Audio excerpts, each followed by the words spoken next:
तर आज रोखोकमध्ये तळ्यातला औरंगजेब जिवंत केला असं दिलं त्यात तुम्ही लालकृष्ण अडवाणी यांची परिस्थिती पाहिलं आणि त्यांना खेळ झालाय त्या शहाजांची आठवण आल्याची राहत नाही तसंच तैमूरचा देखील उल्लेख केलेला आहे. मग त्यात चुकीचं काय? तुम्हाला आक्रमक जे आहेत या देशावर राज्य हल्ला करणारे त्यांच्याविषयी प्रचंड तिटकार असं दिसत आहे. म्हणजे औरंगजेबाची कबर उखडून टाका, जे आमच्या मराठ्यांच्या पराक्रमाचं स्मारक आहे. पण त्याच वेळेला ज्याने या देशामध्ये सगळ्यात जास्त हिंसाचार, हत्या, मंदिरं पाडली तो तैमूरलंग, त्याच्या नावानं एक फिल्म स्टार आपल्या मुलाचं नाव ठेवतो आणि प्रधानमंत्री मोदी त्या तैमूरचं कौतुक करतात. तैमूर कहाँ है विचारतात, तैमूर कैसा है विचारतात. जेव्हा हे भेटायला गेले होते कोणते सैफ अली खान वगैरे, त्याची बायको करीना, तेव्हा प्रधानमंत्र्यांना चिंता वाटली, अरे तैमूरला का नाही आणलं, तैमूरला मी उचलून घ्यायचं, त्याची पप्पी घेतली असती. मग तैमूर तुम्हाला चालतोय, हे जे हिंदुत्ववादी आहेत त्यांना तैमूर चालतोय. इतरही आता लालकृष्ण अडवाणी, त्यांची अवस्था ही शहाजहान सारखीच झालेली आहे ना. ते सुद्धा म्हणजे लालकृष्ण अडवाणी हे या देशातल्या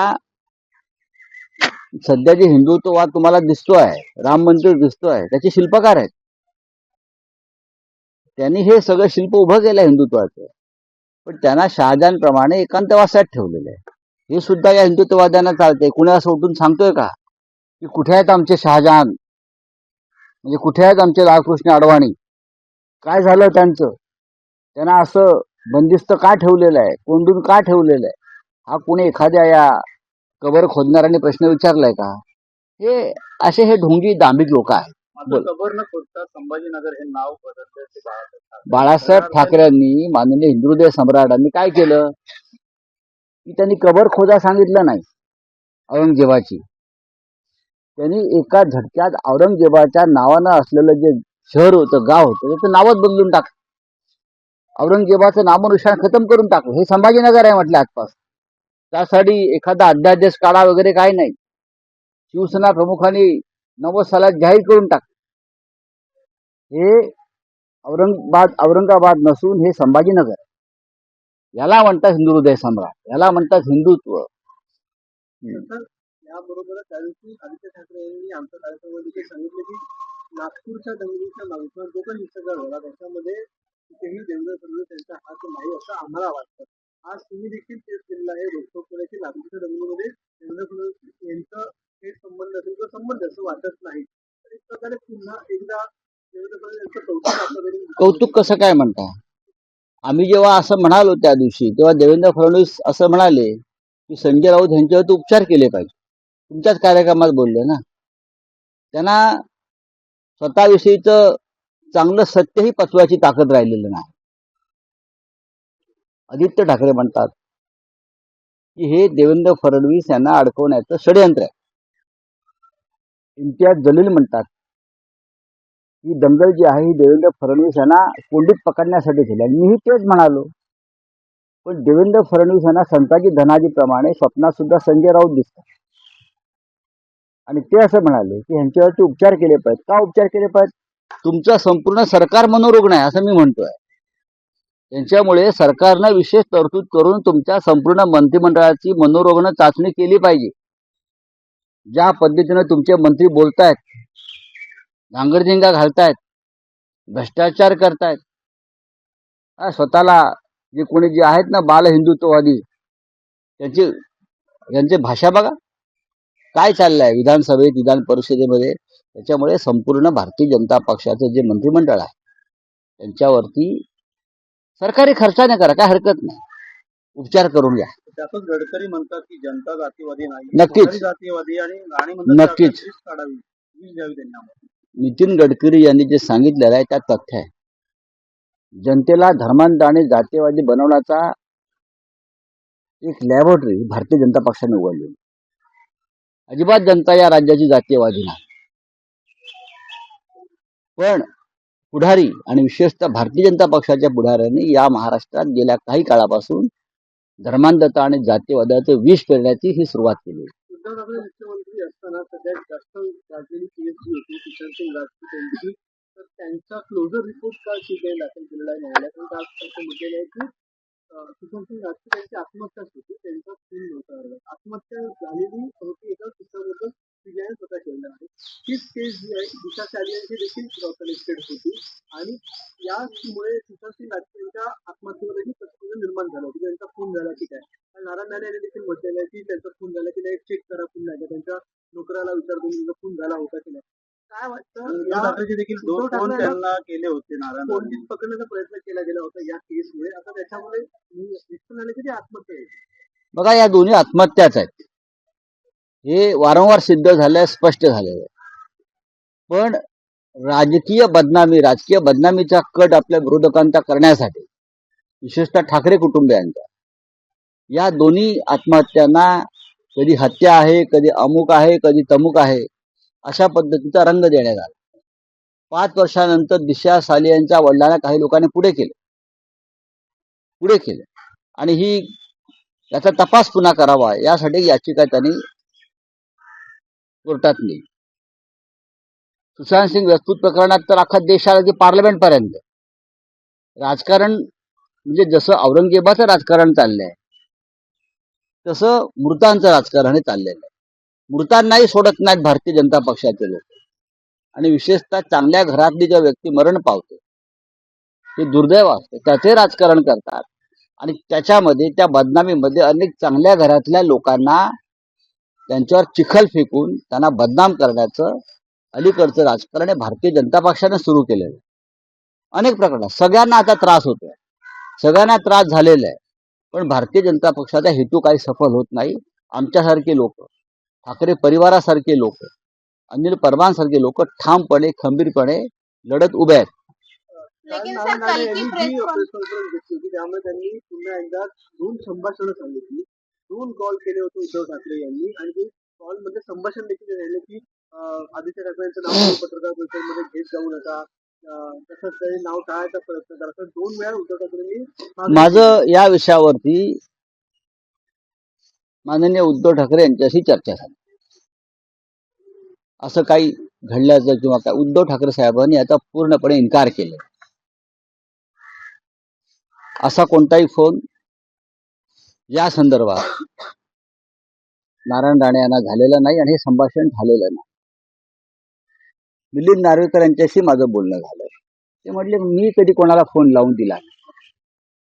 आता जी यातले प्रमुख व्यक्ती आहेत नारायण राणे ज्यांचा उल्लेख करतात त्यांनी सांगितलेलं आहे की अशा प्रकारचे कोणतेही संभाषण झाल्याचं मला दिसत नाही, झालेलंच नाही. किंवा नारायण राणे हे कशाच्या आधारावरती अशा प्रकारची वक्तव्य करतायत इतक्या वर्षानंतर ते समजून घेणं गरजेचं आहे. काय त्यांना त्यांची प्रकृती बरी नाहीये का, तर त्यांच्यावरती थोडंसं पाहावं लागेल. कारण 70 पार केली आहे आणि आम्हाला त्यांच्या प्रकृतीची चिंता वाटते. पण माननीय उद्धव ठाकरे आणि मिलिंद नार्वेकर जे आता सध्या आमदार आहेत त्यांनी स्पष्ट शब्दात सांगितलेलं आहे की अशा प्रकारची कोणतेही संभाषण फोनवर झालेलं नाही. किंबहुना नारायण राणे यांना जेव्हा अटक केली, त्यांनी जेव्हा मुख्यमंत्र्यांवरती जे भाष्य केलं त्यानंतर त्यांना जी अटक केली तर त्यांच्यासाठी त्यांच्या कुटुंबातून फोन आले होते उद्धव साहेबांना, जरा सांभाळून घ्या, त्यांची प्रकृती बरी नाही, त्यांना काही विकार आणि त्रास आहेत. आणि त्यानंतर संध्याकाळी उद्धव साहेबांनी त्यांना पोलिसांना सूचना देऊन त्यांना सुटका करायला आला. केंद्रातून फोन आले, अमित शहाचा फोन आला होता उद्धव ठाकरे साहेबांना त्यासाठी किंवा हमारे केंद्रीय मंत्री हे जरा संभाल केले ना. त्यांच्या कुटुंबियांचे फोन होते राणेंचे. आता ह्या गोष्टी काढायच्या असतात का, पण तुम्ही काढल्यामुळे हे आम्हाला सांगावं लागतं. हे दुर्दैव या महाराष्ट्रात. व्यक्तिगत चर्चा सुद्धा अशा प्रकारे खोटा मुलामा देऊन बाहेर काढल्या जातात 5 वर्षांनी 10 वर्षांनी. मग असं काढायला गेलो आपण तर प्रत्येकाचेच काही ना काहीतरी संबंध कुठेतरी असतात, चर्चा घडत असतात. महाराष्ट्रामध्ये असं वातावरण कधीच नव्हतं. राजकीय विरोधक आणि सत्ताधारी यांच्यामध्ये एक संवाद कायम होता. आणि कोणतीही कारवाई ही कुटुंबापर्यंत जात नव्हती किंवा कुटुंबाची बदनामी होत नव्हती. दुर्दैवानं गेल्या 10 वर्षामध्ये नरेंद्र मोदी अमित शहाचं राज्य आल्यापासून संपूर्ण देशामध्ये हे अशा प्रकारचं घाणेरडं दळभद्री राजकारण सुरू झालंय. बोलिये. तर जयकुमार गोरे म्हणतात माझं कोणी वाकडं मुंबई करू शकत नाही, देवाभाऊ माझ्या सर, दिल्ली पाठीचे हाई कोर्ट किती के काळ्या जो भावल्या जज है बांधल्या उनके घर पे कैश जली हुई बरामद हुई है। बड़ी शॉकिंग घटना है, क्या कहना चाहेंगे? क्या कहेंगे, उसके ऊपर हम 2 दिन से बोल रहे हैं. अब चीफ जस्टिस ऑफ इंडिया ने एक 3 मेंबर कमेटी का गठन किया है और एक वीडियो भी अपलोड किया है, आपने देखा होगा. जस्टिस वर्मा के घर में जो कैश मिली है और कैश को आग लगी है, कैश जल गई है, वो एक वीडियो दिल्ली पुलिस कमिश्नर ने भी अपलोड किया है और चीफ जस्टिस ने भी अपलोड किया है. तो बहुत सी बातें सामने आ रही है ना, लेकिन ये किसके कार्यकाल में हो रहा है? न खाऊंगा न खाने दूंगा कहने वाले नरेंद्र मोदी जी के समय में इस प्रकार से हमारी जुडिशियरी में एक जज के घर में इस प्रकार से 15-15, 20-20 करोड़ मिल रहा है. लगता है कि एक दिन की कमाई है. सब, लेकिन इस चीज को ऐसा बताया जा रहा है कुछ मात्रा में मिला है, ये मात्रा का जो आंकड़ा है वो बताया नहीं जा रहा. मात्रा मीन्स ऐसा है, ये मात्रा एक दिन की कमाई का है हाईकोर्ट जज के. ऐसे लोग बोल रहे हैं दिल्ली में था. जो आंकड़ा आया है, जो मात्रा आई है 15 करोड़ कुछ नहीं दिल्ली में. ऐसी भी दिल्ली की अगर ये चर्चा है जुडिशियरी के बारे में तो ये बहुत गंभीर बात है. इसलिए तो मैं कहता हूँ कि शिवसेना को न्याय क्यों नहीं मिला सुप्रीम कोर्ट में. इसका कारण ये है, न्याय व्यवस्था दबाव में है और न्याय व्यवस्था भ्रष्ट है. इसलिए हमारे जो 40 विधायक जिसने 10th शेड्यूल का उल्लंघन किया और पार्टी छोड़ी, उनको प्रोटेक्शन दिया सर्वोच्च न्यायालय. और एक घटना बाह्य सरकार, अनकॉन्स्टिट्यूशनल सरकार को भी समर्थन दिया सर्वोच्च न्यायालय ने. उसका कारण यही है जो कल आपने एक बंगले में जो कैश मिली है, ये कारण है. सर, एक तरफ दिशा सालियान के पिताश्री ने फिर से पिटीशन दाखिल किया है और दूसरी तरफ कल सुशांत सिंह राजपूत केस का क्लोजर. बात ऐसी है, ये भारतीय जनता पार्टी के लोग अपने विरोधियों को बदनाम करने का कोई मौका नहीं छोड़ते. हाँ, ये ढोंगी लोग हैं. क्या है, दोनों केसेस में सीधा रिपोर्ट आया था और जांच हुई थी, आत्महत्या है, सुसाइड है. ये बार बार हुआ, फिर भी किसी को पकड़ लेते हैं और पिटीशन करवा लेते हैं. बात ऐसी है भाई, अगर भारतीय जनता पार्टी की नाड़ा खोलेंगे तो पूरे नंगे हो जाएंगे. लेकिन राजनीति में ये बात नहीं चलती. कुछ चीजें संभाल कर रखनी चाहिए. खास करके अपनी फैमिली को, किसी के फैमिली को आप राजनीति में और बदनामी के शिकार मत बनाइए.